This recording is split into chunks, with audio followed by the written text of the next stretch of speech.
अस्सलाम वालेकुम स्टूडेंट्स, उम्मीद है आप खैर खैरियत से होंगे। बच्चों, बढ़ते हैं अपने अगले क्वेश्चन की तरफ। ये हमारा क्वेश्चन जिसकी रिक्वायरमेंट है हमारी, compute the sales amount and quantity for remaining period to achieve the break even. तो ये ब्रेक इवन का क्वेश्चन, 18 मार्क्स का ये क्वेश्चन रिमेनिंग पीरियड का कहा। ABC Limited deals in a single product called HGV. It had prepared a budget for the year ending 31 December 2023 which was based on the following key assumptions. Sales हम करेंगे, इतना budget लगाया। Variable cost 40%, इसमें से labour cost है 300 per unit.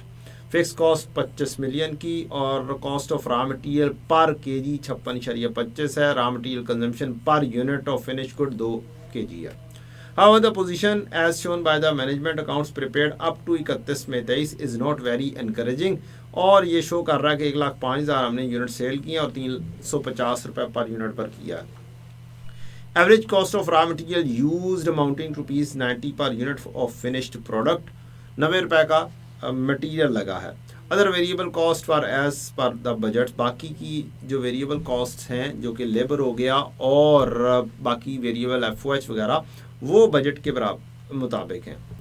The marketing department advise the management that the failure to achieve the target sales is because competitor आ गया और लो इनकम एरिया के ऊपर वो क्या कर रहा है, उसने चीज़ें बेच रहा है।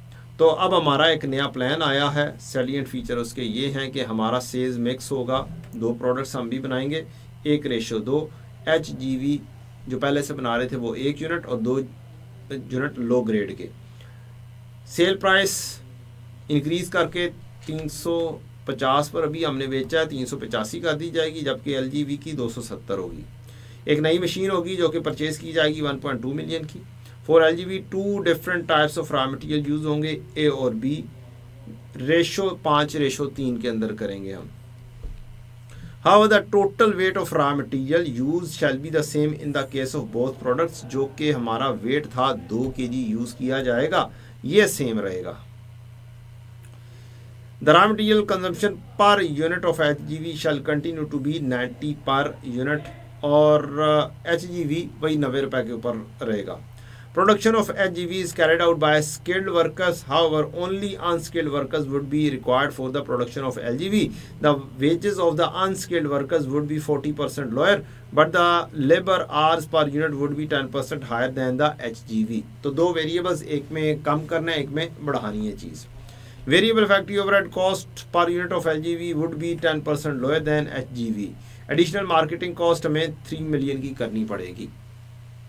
अब इसके अंदर हमें सेल्स अमाउंट और क्वांटिटी चाहिए for remaining period to achieve a break even, और हमें कहा गया कि 2 प्रोडक्ट्स हैं, उनके हिसाब से चलना है। तो दोनों प्रोडक्ट्स की अलग-अलग से हमें क्या करना है, मालूम करनी है, और ब्रेक इवन पॉइंट हम मालूम करेंगे फॉर द रिमेनिंग पीरियड के बाकी के पीरियड में कितने कितने यूनिट्स बेचे जाएँ अगर हम इस रेशो में इसको सेल करते हैं तो, और ब्रेक इवन हम अचीव कर जाएँ। तो ये चीज़ हमने वर्कआउट करनी है। तरीकाकार वही होगा कि अब 2 प्रोडक्ट्स हैं, जॉइंट 2 प्रोडक्ट्स हैं, तो हमारा एक ब्रेक इवन रेवेन्यू का फार्मूला होगा। Fix cost over CS ratio होता है, लेकिन अब हम उसमें से निकाल देंगे जो हम कंट्रीब्यूशन ऑलरेडी अर्न कर चुके हैं, जो हम रिकवर चीज़ कर चुके हैं वो निकाल देंगे। ये हमने पहला फार्मूला लिख दिया CS रेशो पैक का, एक काम हमने कर लिया। अगली चीज़ हमारा एक मेन इंपॉर्टेंट काम होता है कि जो सी चीज़ एग्जिस्टिंग दी गई है उसका कॉस्ट कार्ड बना दिया जाए। सेल भी लिखना चाहे लिख लें, लेकिन बाकी चीज़ों का कॉस्ट कार्ड होना चाहिए। 430 की सेल है, वेरिएबल कॉस्ट 300 है, लेकिन इसके 2-3 हिस्से हैं। एक मटेरियल है, एक लेबर है, 40% 300 का, लेबर तो हो जाएगी 120 की। 2 kg ज़रब 56.25, ये हमारा ये आ गई चीज़। 2 kg लगने हैं और 56.25 पर केजी रेट है, तो हमारा मटेरियल स्टैंडर्ड के मुताबिक 112 हो गया। बाकी का बैलेंसिंग जो अमाउंट है 300 में से वो 67.5 आ जाएगी, ये हमारी बैलेंसिंग आ गई। 300 में से 112.5 और 120 निकाल दिया तो हमारे पास 67.5 आ गया। तो कंट्रीब्यूशन मार्जिन हमारा स्टैंडर्ड के मुताबिक 130 बन रहा है। ये मेरा कॉस्ट कार्ड एग्जिस्टिंग बन गया। अब देखना है कि मैं पहले से क्या अचीव कर चुका हूँ और क्या फिक्स कॉस्ट हैं। जो सी चीज़ आसान है वो करते चले जाएं। सेल्स है 1,05,000 यूनिट्स बेचे, ज़रा 350, ये हमने यहाँ से पिक कर लिया कि एग्जिस्टिंगली क्या काम हो चुका है। मटेरियल 90 का लगा है, बाकी की एज़ पर बजट है, गुड हो गया। तो बजटेड कॉस्ट कार्ड बनाने का यही फ़ायदा होगा कि 90 का मटेरियल ये उसने बता दिया, 120 और 67.5 ये हमने ये जो वर्किंग बनाई थी यहाँ से हमने आराम से पिक की ये रेट और आंसर निकाल दिए। ये मुझे अचीव हो चुका हुआ है, तो ये मैंने अचीव जो हो चुका हुआ है ये मैंने लेस कर दिया जो पहले से मैंने कमा लिया हुआ है।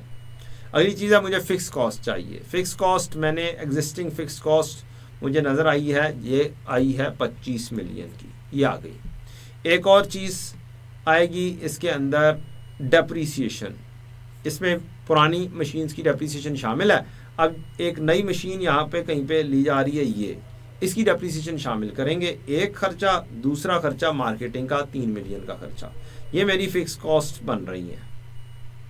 25 मिलियन, 3 मिलियन और 1,20,000 इंटू 0.1 इंटू 7/12, चूँकि हमने अगले बाकी के महीनों में करना है, रिमेनिंग मंथ्स में 31 मई तक तो गुजर गया हुआ है, अब एक नई मशीन खरीदेंगे, will have to be purchased. तो बाकी के महीने जो हैं जून, जुलाई, अगस्त, सितंबर, अक्टूबर, नवंबर, दिसंबर, 7 महीने, इनकी डेप्रीसिएशन हम शामिल करेंगे। तो ये 7 मंथ की डेप्रीसिएशन, बाकी का महीनों में फिक्स कॉस्ट लगेगी इतनी 28,070। तो ये 28,070 फिक्स कॉस्ट, ये भी हम यहाँ पर ले आए। अब काम आता है हमारा CS रेशियो कैलकुलेट करने का।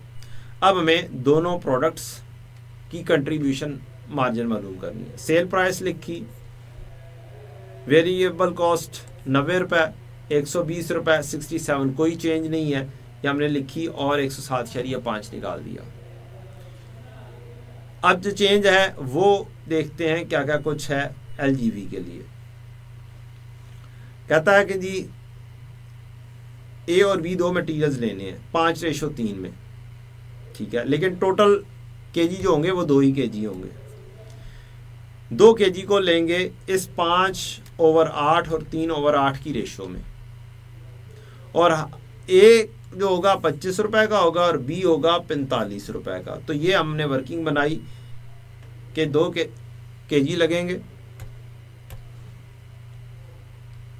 5/8 उसकी रेशो होगी, 2 केजी लगेंगे 3/8 उसकी रेशो होगी, और ये उसका रेट हो जाएगा पर केजी। तो हमारी वैल्यू आ गई ये 2। मटेरियल हो गया लेबर LGV की। लेबर के बारे में वो कहता है कि अनस्किल्ड चाहिए, 40% लोअर होगी, unskilled workers would be 40% lower, but labour hours per unit would be 10% higher. तो 40% लोअर होगी into lower by 40% would be 40% lower. The wage of unskilled workers would be 40% lower, 1 minus 0.4 यानी 0.6 बन जाएगा, yes 0.6 बन जाएगा, और ये 1.1 से हायर होगी। तो ये मेरी लेबर की भी कॉस्ट आ गई। और जो अदर वेरिएबल्स हैं, वेरिएबल फैक्ट्री ओवरहेड है 10% लोअर, यानी 1 minus 0.1 0.9 से मल्टीप्लाई हो जाएगा, 67.5 ये वाली, इसको हमने 0.9 से मल्टीप्लाई किया, ये मेरे पास वेरिएबल कॉस्ट मुकम्मल हो गई। मैंने वेरिएबल कॉस्ट को टोटल किया और मेरे कंट्रीब्यूशन मार्जिन पे पहुंच गया। अब इसकी सेल्स मिक्स रेशो है कि हमने दोनों प्रोडक्ट्स को किस रेशो में बांटना है। 1:2, हाई ग्रेड 1 और 2 आ जाएंगी आपकी कौन सी चीज़ें, लो ग्रेड। तो ये रेशो हमने ली और इस रेशो के तहत हमने कंट्रीब्यूशन टोटल निकाल दिया। 107 को 1 से मल्टीप्लाई किया, 65 को 2 से मल्टीप्लाई किया, आंसर कंट्रीब्यूशन टोटल आ गया। अगली चीज़ है इन यूनिट्स को सेल प्राइस से मल्टीप्लाई किया जाए। तो मेरे पास सेल प्राइस भी आ गई, P डिवाइड बाई Q किया तो मेरे पास CS रेशो आ गई। 1040 नहीं, 925.256864। ये सी एस रेशो आई। जो ही सी एस रेशो आई, मैंने ये सी एस रेशो लिखी, मेरे पास रेवेन्यू आ गया।